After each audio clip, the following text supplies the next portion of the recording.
ছোট থেকে বড় সকলে বেশ পছন্দ করে খাবে। পাতে যদি থাকে এরকম গরম গরম পটল ভাজার রেসিপি।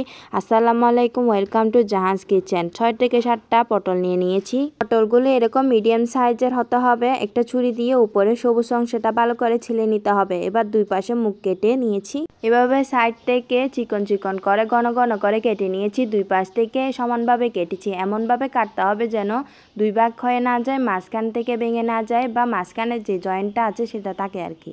এরপর পটলগুলোকে পানি দিয়ে ভালোভাবে ধুয়ে পানি ছাড়িয়ে পাত্রে নিয়ে নিচ্ছি। তারপরে দিয়ে দিলাম মরিচের গুঁড়া। আমি এখানে 2 চা চামচ উঁচু উঁচু করে মরিচের গুঁড়া দিয়ে দিচ্ছি অর্ধেক চামচ ধনিয়া, হলুদ আর ভাজা গরম মশলা দিয়ে দিচ্ছি পরিমাণ মতো লবণ। এখন সবটুকু মশলা ভালোভাবে মিশিয়ে নিতে হবে।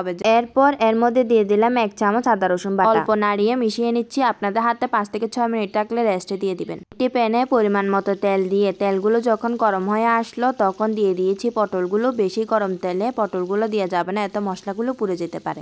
মশলা মাখানো পটলের বাটিতে সামান্য পানি দিয়ে পটলগুলোতে দিয়ে দিলাম যাতে ভালোভাবে সিদ্ধ হয়। ঢাকনা দিয়ে কিছুক্ষণ পর এরকম দেখাচ্ছে। এবার পটলগুলোকে একটু চেপে চেপে দিচ্ছি যাতে মশলাটা ঢুকে। তারপর সুন্দর করে উল্টিয়ে দিতে হবে পটলগুলোকে। 2 পিঠ ভালো করে ভেজে নিতে হবে। 2 পিঠ ভালো করে হয়ে আসার পর আমি বেশ কিছু পেঁয়াজ কুচি করে রেখেছিলাম, উপরে দিয়ে দিচ্ছি কাঁচা পেঁয়াজগুলো।